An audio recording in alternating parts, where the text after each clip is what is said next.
के नेपालमा कानुन गरिब र निमुखालाई मात्र लाग्ने हो? के राज्यको तागत विद्यार्थीको खल्तीमा मात्र चल्छ? एससी र +2 का विद्यार्थीले परीक्षा हलमा मोबाइल लैजाँदा त्यसलाई जफत मात्र गरिएन, सिधै पानीमा चोबेर नष्ट गरियो। तर त्यही राज्यको भन्सार छलेर भित्राइएका अर्बौंका 700 भन्दा बढी BYD गाडीहरू सशस्त्र प्रहरीको नियन्त्रणमा हुँदा तिनलाई चाहिँ खोलामा डुबाउने हिम्मत किन कसैको भएन?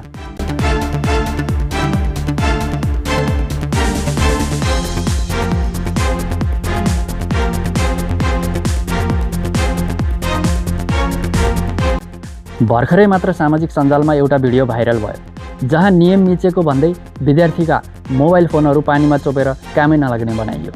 नियम मिच्नेलाई कारबाही हुनुपर्छ, यसमा दुई मत छैन। मोबाइल जफत गरेर परीक्षा सकिएपछि फिर्ता दिन सकिन्थ्यो वा जरिवाना तिराउन सकिन्थ्यो, तर त्यहाँ कानुनको कडा पालना देखाउन तत्कालै सम्पत्ति नष्ट गरियो।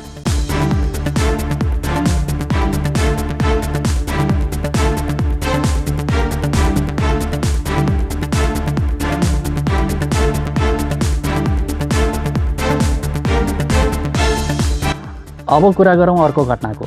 भन्सार छलेर राजस्व ठगेर नेपाल भित्राइएका 700 भन्दा बढी महँगा BYD इलेक्ट्रिक गाडीहरू यति बेला सशस्त्र प्रहरीको नियन्त्रणमा छन्। अर्बौंको राजस्व मार्ने खेल भइरहँदा ती गाडीहरूमाथि चाहिँ कानुनको त्यो ज्यानमारा रूप किन देखिएन? मोबाइल नष्ट गर्दा कानुन र सुशासनको गफ हाँक्नेहरू, खै तपाईँहरूको हिम्मत?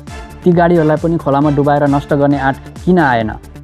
हो, राज्यको कानुन सबैका लागि बराबर हुनुपर्छ, तर यहाँ त सानालाई ऐन ठुलालाई चैन देखियो। विद्यार्थीहरूको मोबाइल पानीमा डुबाउँदा कानुन कार्यान्वयन भएको देख्ने आँखाले अर्बौंको भन्सार छल्ने गिरोह र तिनका गाडीलाई किन हेर्न सक्दैन? कि कानुनको डन्डा चल्ने भनेकै निमुखाहरूमाथि मात्रै हो? पावर र पैसा हुनेहरू सामु राज्य किन सधैँ लाचार बन्छ? जवाफ चाहिन्छ।